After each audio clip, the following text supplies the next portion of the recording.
거머리는 자연의 의사입니다. 양방적인 치료로도 잘 안 되고 전통 한방적인 치료도 잘 안 되는 새로운 치료 도구로 볼 수 있고요. 흔하게 생각하는 미물이지만 우리의 건강을 위해서 굉장히 도움이 될 수 있는 소중한 생명체라는 것을 알 수 있습니다. 그래서 거머리 같은 놈 앞으로 그러지 마시고 아이고 이 거머리 같으신 분이라고 해주시면 감사하겠습니다. 한 원장님, 별명이 거머리 박사시라고 하던데 네네.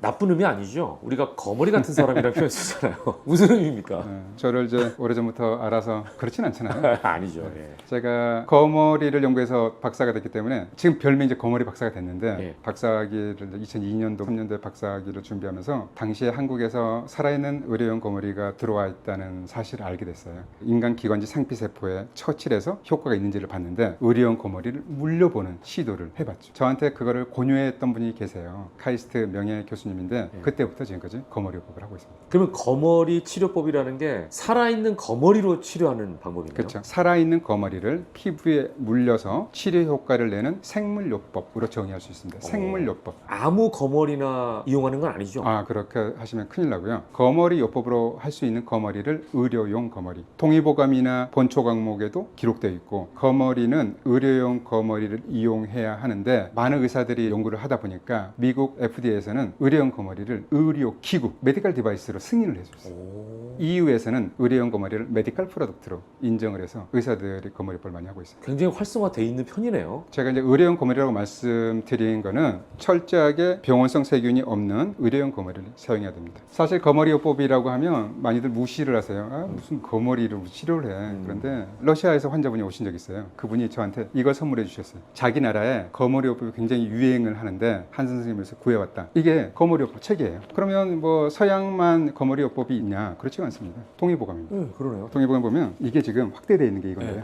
기침법, 거머리기, 침침, 거머리 침법. 거머리요법의 역사는 전 세계적으로 굉장히 오래됐고 지금도 활성화되어 있고. 자, 그러면 이제 지금 뭐 이론적인 부분만 제가 설명을 들었어요. 네네. 거머리 볼 수 있습니까? 이게 의료용 거머리입니다. 진짜 크네요. 크다고 말씀드렸는데 피를 빨아먹으면 5배에서 10배 정도 커집니다. 현욱 씨 팔에 한번 물려봅시다. 저요? 네. 다른 분을 좀 투입하게.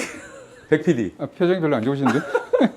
거머리가 예민합니다. 그래서 향수를 뿌리거나 비누칠을 해서 씻으면 안 물어요. 전날 술을 많이 마셔서 피부에서 술 냄새 나면 네. 안 뭅니다. 아, 그래요? 원장님, 근데 이렇게 하면 네. 거머리가 독소 피를 빼주는 게 중요한 거예요? 아니면 피를 빠는 동안에 뭐가 들어가는 게 중요한 거예요? 아, 정말 중요한 질문 하셨는데 보통 거머리요법의 기준을 거머리가 피를 빨아먹는 게 효과라고 이야기들을 많이 하세요. 네, 우리 그렇게 알고 있잖아요. 근데 그것도 효과죠. 충혈을 개선시켜줍니다. 부었을 때 네. 피를 빼주니까 도움이 되겠죠. 그런데 주된 효과는 거머리 침샘에 들어있는 생리활성 물질을 거머리가 피를 빠는 동안에 계속 주입을 시켜요. 자, 그래서 이 거머리 입장에서 볼게요. 거머리가 이제 먹이를 먹을 거 아니에요. 거머리 입장에서는 이 먹이가 숙주란 말이에요. 숙주. 거머리가 피를 빨아 먹을 때 숙주가 눈치를 채지 못하게 하기 위해서 마취를 시킵니다. 지금 피냄새를 맡았어요. 꽉 물었어요. 지금 보세요. 거머리 앞 주둥이에 턱이 3개가 있어요. 턱 하나에 치아가 100개씩 달려 있습니다. 이 치아와 치아 사이 이 부위에서 히로딘과 같은 생리활성 물질들이 분비되면서 먹잇감이 눈치채면 안 되니까 마취를 시켜야지. 그게 진통작용을 해요. 그 다음에 피가 굳으면 피를 못 빨아먹으니까 항응고 물질을 막 집어넣어요. 모세혈관에 들어가서 치료 효과를 나타내는 거죠. 그래서 거머리요법의 효과는 국소충혈 부위를 개선시키는 효과도 있지만 소염 진통 효과도 있고요. 또 신생 조직을 재생하고 신생혈관을 만들어내고 국소 부위 염증을 개선하고 면역을 안정시키는 그런 효과가 있습니다. 가운데는 배요, 배. 그리고 뒷발판은 지지대. 턱은 여기밖에 없죠. 배불리 먹는데 걸리는 시간이 1시간에서 2시간 정도 걸립니다. 어떤 질병에 특효가 있나요? 가장 흔하게 사용할 수 있는 게 근골격계 질환, 관절염, 통풍, 피부의 염증성 질환, 상처가 잘 낫지 않고 있는 궤양, 종기, 버거시병. 버거시병은 말초 동맥이 막혀서 산소 공급이나 수분 영양분이 공급이 안 되니까 손가락, 발가락이 괴사가 돼요. 그러면 양방에서는 약을 쓰죠. 그런데 회복이 안 되는 경우는 양방에서 절단을 해야 됩니다라고 해요. 그때 환자들이 와요. 다 되는 건 아니지만 제가 판단해서 이거는 충분히 가능하겠습니다. 그러면 거머리를 물려서 회복을 시키죠. 치질에도 쓸 수 있고요. 원형 탈모증에도 쓸 수 있고요. 혈액순환에 문제가 있어서 생기는 모든 질환들, 염증성 질환들, 상처가 잘 안 아무는 질환들. 잠깐만 볼까요? 예. 이게 버거시 환자입니다. 지금 이분이 양방에서 이제 약을 먹어도 효과가 없으니까 절단하셔야 됩니다 했는데 저한테 왔어요. 거머리 물렸어요. 그랬더니 이 손가락이 이렇게 다 나왔죠. 20대 후반 남성인데요. 이제 더 이상 효과가 없으니까 자르셔야 됩니다, 발가락을. 근데 거머리요법 했더니 다 살아났어요. 이게 혈관염이에요. 약을 먹어도 상처가 잘 아물지가 않고 이 모세혈관에 혈전이 있어서 상처가 생기는 거죠. 근막통 증후군, 통증. 근막통 증후군이 그냥 근육이 결리네, 아프네, 담결렸네, 그보다 더 고통스러운 난치성 질환입니다. 퇴행성 관절염, 골관절염의 거머리요법의 효과, 거머리요법의 효과는 통증이나 그런 것들이 줄어들었다는 거죠. 통증이 줄어든다. 네.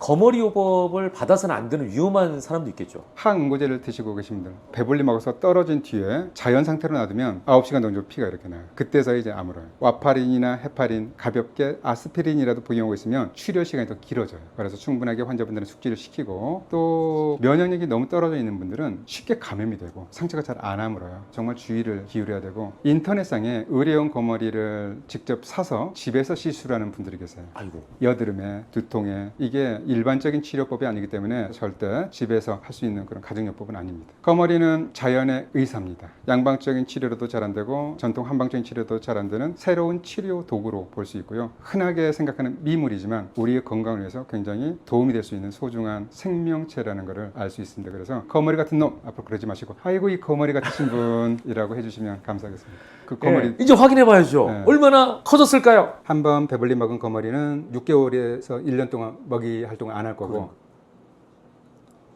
상처가 있네 진짜. 그래서 이 거머리는 이렇게 이제 담아서, 거머리가 이렇게 시술용으로 쓰일 때는 속으로 그래요. 아, 네가 최후의 만찬을 하는구나. 지금 이제 소독용 꺼지니까 소독용 꺼지를 이렇게 돼서 눌러보실까요? 압박지혈을 하는 거거든요. 내일 이 시간에 풀르시는 거예요. 너무 세게 하면 또 안 되니까 적당히. 오늘 절대 술 드시면 안 돼요. 그리고 소독약이나 그런 거 좀 줄 테니까 낮에 풀러서 소독하고, 일회용 밴드도 하나 줄 테니까 일회용 밴드도 붙이시면 돼요. 이렇게 이제 하시면 됩니다. 지금까지 거머리 박사였습니다. 감사합니다. 감사합니다.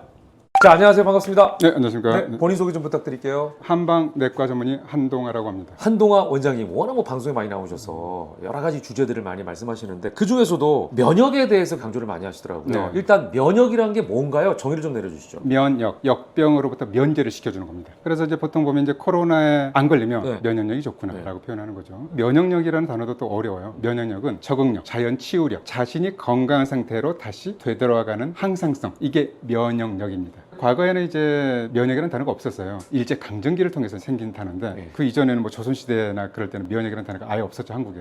그때는 정기, 발정, 기운기, 정기가 내 몸 안에 있으면 사불가감, 사기가 침범하지 못한다. 그래서 정기라는 단어를 그 당시에는 면역의 대처용어로 사용했습니다. 저는 이제 정기가 있다 그러면은 뭔가 몸 안에 활기찬 기운이 있다 이런 뜻이고, 면역은 또 그게 아니라 방어 체계다 이렇게 좀 다르게 생각했는데, 시청자분들이 오해할 만한 소지를 지금 말끔하게 같은 단어라고 정리를 해주셨어요. 네.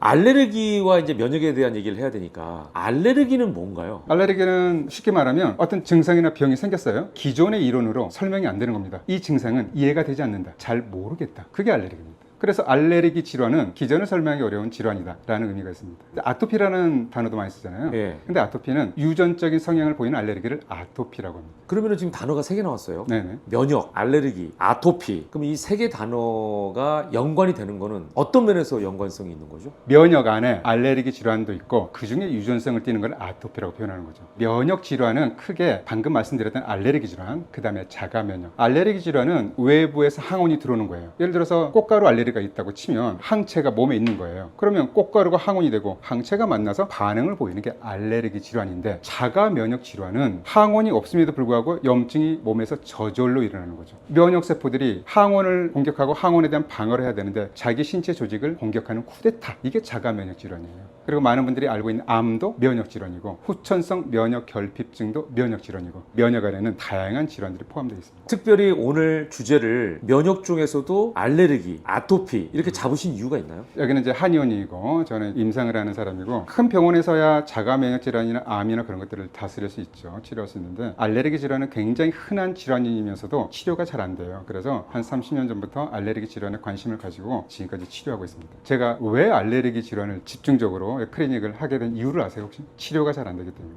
그럼 좀 아이러니한 게, 알레르기가 안 낫는 병이면 사람들이 와서 치료를 받는 이유는 내가 낫고 싶어서 하는 거 아니에요? 그렇죠. 근데 안 낫는다고 하셨잖아요. 난치성 질환인 거죠. 난치성 질환이기 때문에 알레르기 질환으로부터 고통받는 환자들을 고통으로부터 해방시켜주기 위해서 노력을 했고, 30년 전보다 치료율이 굉장히 높아져서 희망이 되고 있습니다. 자, 그럼 단도직입적으로 좀 여쭤보겠습니다. 한동아 원장님께서는 알레르기를 완치할 수 있다라고 얘기할 수 있나요? 완치할 수 있다라기보다도 완치의 가능성을 높인다라고 말씀드릴 수 있습니다. 자, 이제 그 방법을 알아보도록 하겠습니다. 너무 궁금하네요. 보통 몸에 문제가 생기면 한 군데서만 생기지 않고 여러 군데에서 동시다발적으로 생기게 되잖아요. 네. 피부 알레르기나 코 점막이나 폐 기관지 장 다른 알레르기 질환이라고 할 수가 있나요? 아니면 원인은 같다고 볼 수 있나요? 이걸 쉽게 설명하면 나무로 볼 수 있는 나무. 나무가 있으면 뿌리가 있고 기둥이 있고 나무 가지들이 이렇게 있죠. 두드리가 생겼어요. 아토피 피부염이. 그럼 피부 알레르기가 생긴 거죠. 그런데 갑자기 코 알레르기가 생겨요. 알레르기성 비염. 그런데 갑자기 눈이 가렵습니다. 알레르기성 결막염. 처음에 한 가지 알레르기가 생겼다가 계속 여러 가지가 동시다발적으로 이어집니다. 이거를 알레르기 행진이라고 해요. 그러면 양방에서는 이걸 다 개별적인 질환으로 보는데 한의학에서는 이거는 하나의 질환입니다. 뿌리가 같다. 뿌리가 같다. 대장에 장내 세균총이 있죠. 우리가 음식을 먹습니다. 입으로 들어가죠. 십이지장, 대장, 항문 어디로 빠져나와요? 피부로 빠져나오죠. 입에서 항문은 뚫려 있는 거죠. 사실 정상 세균총이 몸 안에 조직 안에 들어와서 혈관 안에 들어있으면 감염이 일어나는 거죠. 피부에 황색 포도산 귀균이나 피부에 정상 세균총이 있듯이 대장 내에 붙어있는 정상 세균총도 몸 밖이죠. 대장 안에 있는 게 아니라 대장 밖이기 때문에 몸 밖이란 얘기네요. 그렇죠. 제가 왜 이 말씀을 드리냐면 밖에 노출되어 있는 부위를 피부라고 하고 안쪽에 있는 부위를 점막이라고 표현하는데 이것을 한 장으로 펴면 딱 한 장입니다. 피부 면역이 좋아지려면 장 면역이 좋아야 한다는 이유가 거기에 있는 겁니다. 점막에 일어나는 알레르기성 비염, 기관지 천식 이것과 피부에 일어나는 아토피 피부염, 두드러기 이것들이 구역만 다를 뿐이지 한 몸의 병이에요.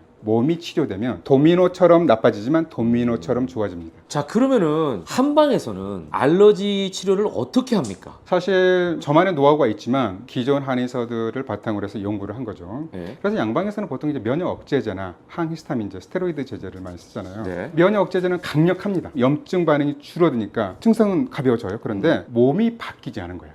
나았나 보다 해서 면역 억제제를 끊습니다. 줄여요. 그러면 증상은 다시 생겨요. 양방적인 치료는 스테로이드나 면역 억제제나 그런 치료들은 썩은 이파리를 따주는 거죠. 그러면 금방 깨끗해져요. 근데 한방 치료는 뿌리를 치료하는 거죠. 문제가 뭔지 좋아지는 속도는 더디지만 전체적으로 건강한 나뭇가지와 나뭇 이파리를 만들 수 있는 거예요. 그래서 이제 스테로이드는 중지하고 치료합니다. 이건 굉장히 중요한 네. 포인트가 되는데요. 지금 양방적인 치료를 보면 약을 쓸 때는 증상이 좋아졌다가 끊으면 심해집니다. 또 약을 쓰면 좋아졌다가 끊으면 심해져요. 환자분들이 이런 딜레마에 빠져서 이제 저한테 와요. 선생님 스테로이드를 끊고 싶어요. 끊게 합니다. 스테로이드를 중지하면 증상은 악화될 겁니다라고 표현해요. 근데 사실 이게 악화되는 게 아니라 원래 자신의 증상만큼 나빠지는 거예요. 한방 치료는 약물 치료, 한약, 크림, 스프레이 다양한 방법들이 있어요. 증상들이 점점 줄어듭니다. 3개월 이상 하다 보면 약을 끊어도 증상이 올라오지 않아요. 몸을 치료했기 때문에 결과적으로 증상 발현이 안 되는 거죠. 근데 이제 모든 한의원에서는 그렇게 얘기할 것 같아요. 한동아 원장님만의 노하우가 있습니까? 사실 그거는 이제 반복적인 치료에 의한 처방이라고 볼 수 있겠는데요. 양방에서 치료가 안 돼서 오신 분들이에요. 아까 제가 말씀드렸던 먹는 약, 바르는 크림, 스프레이로 이렇게 치료가 됐어요. 이분도 이렇게 좋아지고 흔하게 있는 아토피 피부염도 이렇게 좋아집니다. 아토피 피부염과 건선도 알레르기 일종인가요? 아토피 피부염은 알레르기 질환이에요. 아토피 피부염은 경계가 명확하지가 않아요. 번져 있죠. 아토피 피부염은 알레르기 질환이고 가려움증이 심합니다. 건선은 경계가 명확해요.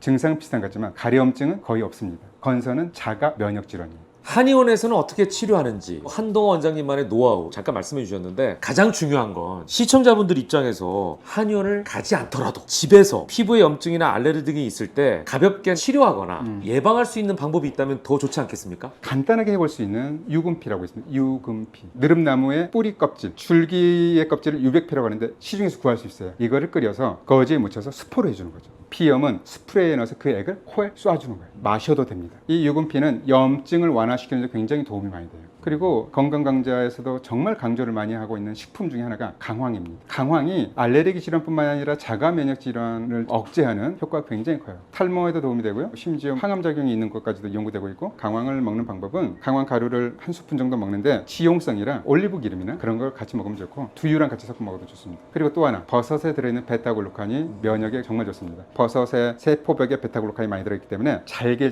씹어서 먹어야 되는데 세포벽은 소화가 안 돼요. 생버섯을 믹스에 갈아서 드세요. 버섯을 말려서 가루 내서 드세요. 그러면 세포벽이 다 찢어지죠. 그러면 섭취를 했을 때 훨씬 더 소화 흡수율을 높일 수 있습니다. 버섯 종류는 상관없습니까? 중요합니다. 마트에 가셔서 가장 싼 버섯. 비싼 버섯 필요 없고 네. 가장 싼 버섯을 자주 많이 드시면 좋겠습니다. 그렇다면 나의 지금 면역 상태는 어느 정도일까? 자가 테스트 할 수 있는 방법이 있을까요? 한의사들은 이제 진맥을 하면서 엄지손가락 이 부위의 근육 상태를 봐요. 이 부위가 바로 어제라는 부위인데요. 이 부위가 어제 혈입니다. 고기 목이 배처럼 생겼다고 해서 폐로 가는 경락에 머물러 있어요. 근데 사실 한의학에서 폐는 면역과 굉장히 중요한 장기 중에 하나입니다. 이 자리를 이렇게 해서 눌렀을 때 땅땅하면서 살집이 있어야 됩니다. 신조 보세요. 약하고 근육량이 없죠. 그러니까 잘 들어가는 이게 면역력이 떨어져 있는 거예요. 이 부위를 측정하는 포인트 중에 하나는 근육량을 확인하는 겁니다. 자신의 이 어제 부위를 만졌을 때 말랑거리거나 근육이 없으면 단백질도 충분하게 섭취하면서 운동도 열심히 하게 되면 늘어나요. 그러면 면역력이 좋아진다고 볼 수 있습니다. 그럼 거기만 체크하면 돼요? 여러 가지 방법이 있죠. 잦은 감기에 걸린다. 피부에 상처가 잘 생긴다. 평상시보다 쉽게 피곤해진다. 평상시에 스트레스가 심하고 긴장도가 높아진다. 우리의 면역력은 면역세포가 관여하잖아요. 면역세포는 100% 정상으로 작동이 안 돼요. 긴장도가 높았을 때, 교감신경이 흥분됐을 때는 면역 상태가 문제가 생길 수 있는데 부교감신경이 흥분되어 있는 깊은 잠에 빠졌을 때는 면역세포들이 치유가 되는 거죠. 그래서 잠을 충분하게 자는 것도 굉장히 중요합니다. 그래서 불면증 있는 분들은 대부분 면역력이 안 좋아요. 구체적으로 어떤 습관을 가지면 면역력을 높일 수 있을까요? 저는 이제 세 가지를 당부드립니다. 첫 번째, 식복 자연식이 위주로 드시고 전체식 위주로 드시고, 반대로 인스턴트나 동물성 지방질을 좀 피하시고 식물성 기름이나 채소 등 많이 드시고 건강한 먹거리. 두 번째, 동복. 아까 제가 운동 말씀드렸는데 근력을 강화시켜주는 운동도 하고 단백질도 많이 섭취해서 근육도 강화시키고 유산소 운동. 그 다음에 림프 순환을 촉진시키기 위해서는 큰 관절에 림프절들이 많아요. 큰 관절을 많이 움직여주는 운동도 하고, 그 다음에 심보. 심보를 잘 써야죠. 화내지 말고 긴장하지 말고 잘 웃고, 식보, 동보, 심보 이 3보를 열심히 생활하시면 자연스럽게 면역력이 회복되는 것도 경험하실 겁니다. 오늘 뭐 많은 얘기 해주셨는데 마지막으로 면역력에 대해서 관심이 많은 분들께 한 말씀 해주신다면 뭘 강조하고 싶으세요? 비가 오는데 우산을 써보신 적 있으시잖아요. 비를 안 맞게 해서 우산을 펼쳤어요. 우산에 구멍이 뚫려 있고 우산살이 다 끊어져 있어요. 하늘에서 내리는 비를 내 몸에 알레르기나 자가면역 질환을 일으키는 면역 질환이라고 한다면 이 우산은 면역력입니다. 이미 증상이 있을 때는 늦어요. 비가 왔을 때는 늦습니다. 그래서 당부드리고 싶은 거는 평상시에 면역력이 괜찮다, 건강하다 싶을 때 면역력 우산 한번 펼쳐서 고장난 부위를 수리하시고 구멍난 부분을 메꿔주시면 나중에 비가 왔을 때 튼튼한 면역력 우산을 쓰고서 회복되실 수 있는 겁니다.